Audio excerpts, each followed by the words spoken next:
Yeah, hey, B. Y'all turned it over 14 times in the first half and then only seven in the second half. What changed? What was the key to kind of cutting down on those from the first half?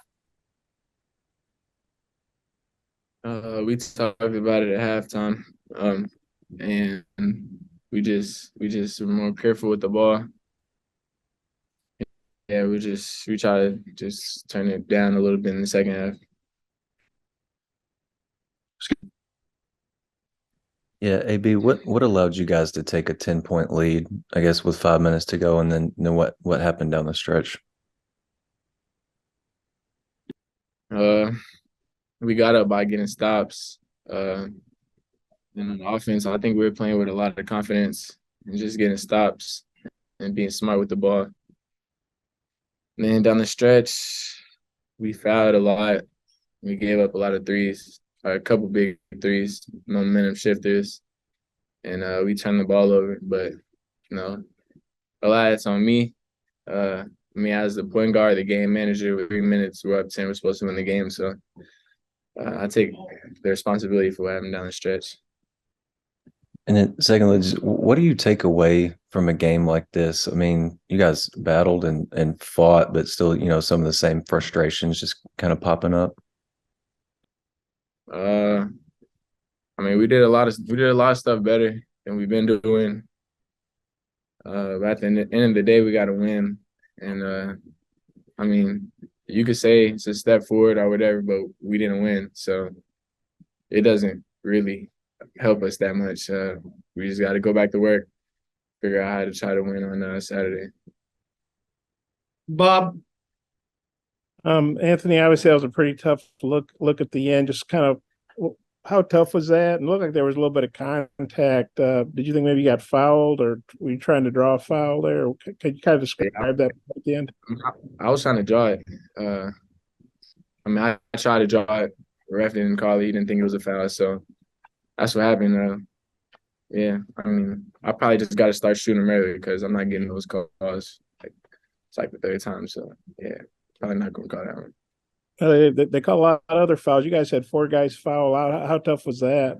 Have so many fouls called on you and have four guys foul out on your team. And it's tough, obviously, because if you're fouling out, it means you're in the game, and we need you. So we gotta figure out how to defend without fouling. That's basically it. We just gotta defend without fouling. We foul a lot. The last two games, they shot 36 free throws. I don't know how much. I think they might have shot 40 today or something crazy like that. So you just got to defend without fouling, especially down the stretch when in the bonus. We just got to be solid.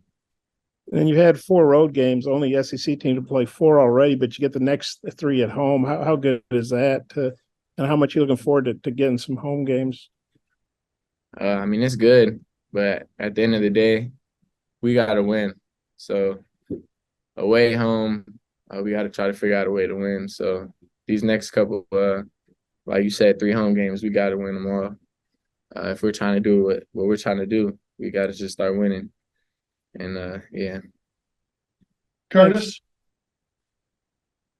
I guess obviously the foul trouble was problematic for you guys, but what did you think about some of the guys who kind of stepped in and provided some minutes there, Darian Ford and some guys like that when you were in a pinch?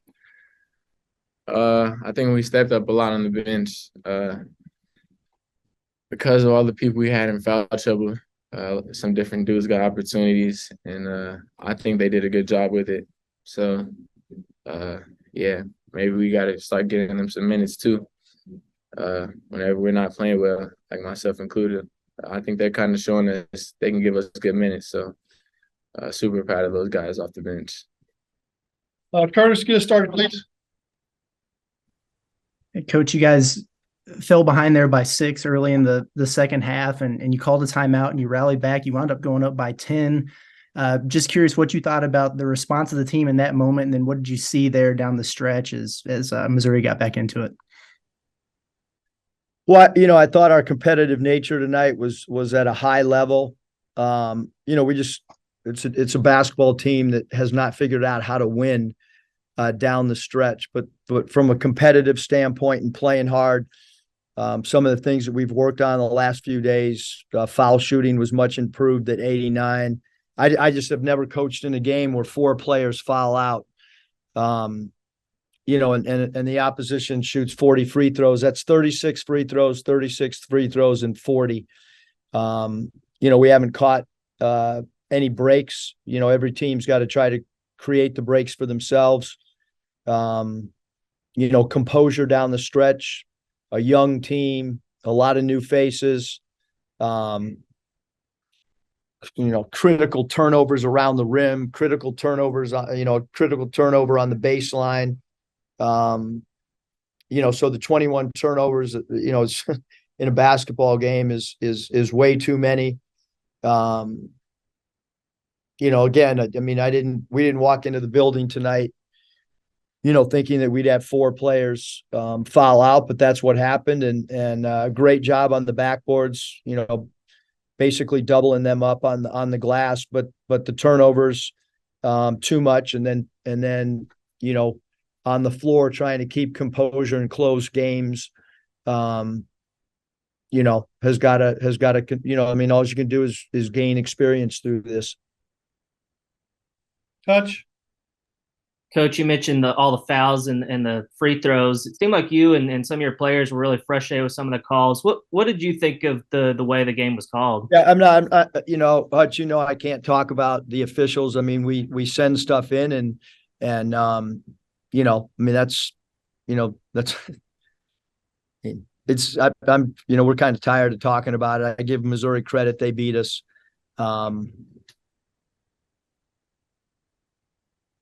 Christina? Yeah. Oh, sorry. Go ahead, Hutch. You touched on the turnovers. You had 14 in the first half, but 7 in the second. What was the key to limiting turnovers in the second half? Yeah, just meeting the ball, being a little bit stronger with the basketball. You know, I thought we just, you know, the first half we're just way too careless with the ball. Didn't jump stop enough when we did get ahead of steam. Had some charges. You know. Christina?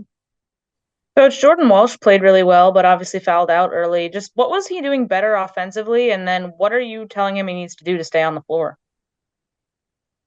Well, I mean, he would have played based on his productivity tonight. He would have played a lot more, but he played 13 minutes and fouled out. So, you know, we're trying to continue to build his confidence, continue to tell him to take open shots. Him fouling out tonight was extremely crucial.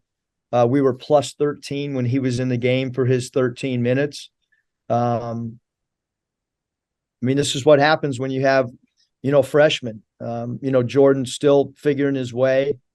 Again, in a big game, you know, 13 minutes and 5 fouls is a lot, but you know, this is the roster that we put together, and we're still trying to learn things with a young group and a new group, and you know, winning is new to many. So we've just got to continue to get back to the drawing board and get ready for Ole Miss. And then we didn't see Mikal tonight, even with the foul trouble. Is he okay, or was that just a personnel decision? Yeah, they play 4 guards, so it was a personnel decision.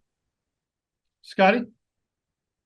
Yeah, Eric, I'm just curious what your main takeaway from this is. Like, you had some positive things happen, but, you know, you mentioned the defending without fouling and turnovers kind of reared their head again. I mean, as a coach and a coaching staff, you know, you want your team to play as hard as they possibly can. I thought that was the case tonight. It's a team that just does not, you know, has not figured out how to win in crunch time. And so that's our coaching staff's job, to continue to talk and break down late game situations. And, you know, I thought this was an improvement, but obviously, you know, the way we played the last 6 games is not the way that it's been for the last 4 years. And so we've got to continue to try to figure this out. You know, AB mentioned that obviously you guys need to do, I guess, better with defending without fouling. Like, is there anything that can be done or taught? Because, I mean, you know, surely you guys don't want to take away you guys' aggressiveness. Yeah, I mean, we're not taking it away. I mean, we want our team to play hard. I've never coached a team that had 4 foul outs before. And then you add in the fact, obviously, that you have a player out with season-ending injury and another guy that hasn't been with your team, and so I mean you're kind of down 6 players to close out the game. I feel like I've been around a lot, coached a lot. I've never experienced that in all the years that I've been coaching. So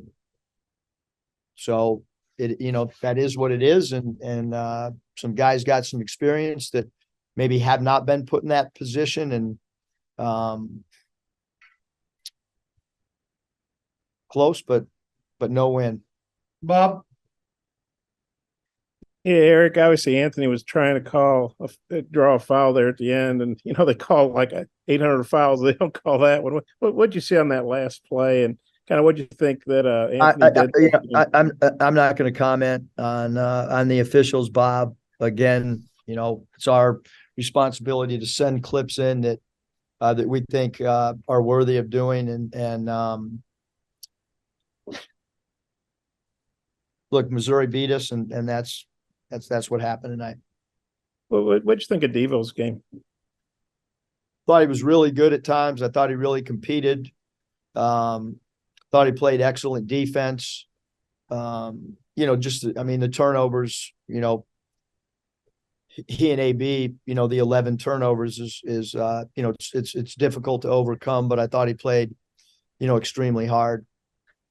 And then you're 1-5. Obviously, you don't want to be there, but you got your next 3 SEC games are at home. There's still a lot of games left. Kind of, how do you feel about where you guys are and where you can get to with the way the schedule is shifting for you with more home games now? Yeah, this is the most difficult schedule that I've seen. We still have to go to Tennessee. We still have to go to Alabama. Still have to go to Texas A&M. So this is this schedule that is in front of us is still extremely difficult. But you do get the next 3 at home. How good is that after having to play 4 of the first 6 on the road? The only SEC team to have to do that. Yeah, I mean we have to try to get ready for Ole Miss. Quick turnaround and let you ask a couple questions on Ole Miss, Bob. Yeah, Eric, they got to win at South Carolina the other night. I guess they're like you guys, 1-5. Kind of what's your thought? Both teams obviously need a win really badly on Saturday. Yeah, give Kermit's team a lot of credit. They won a game on the road at South Carolina. They really competed. He'll change up defenses. They'll play some 1-3-1. They'll play some man. Kermit's teams always play extremely hard. So they'll compete, and I'm sure they're feeling good coming off of a win, and especially coming off of a road win. How do you think you guys will bounce back? Well, I don't know. I mean, right now I'll find out when we get back to practice. Curtis? Hey, Coach, I don't know how much you've been able to look into Ole Miss yet, but just curious your thoughts on Matthew Morrell, their leading scorer, and what you've seen from him so far this year. Yeah, I mean, we watched as a staff their whole game last night. Morrell's a really good scorer. He's got 3-point range. You got to chase him off screens with the high hand before the catch. You've got to locate him as he comes across half court. Can't give him any airspace. So all those things are themes that. But he's one of the best scorers in the SEC. Scotty, final question. Yeah, Eric, I'm curious what went into the decision to start Kamani, and then what you thought of Kamani and Makai kind of as a tandem tonight.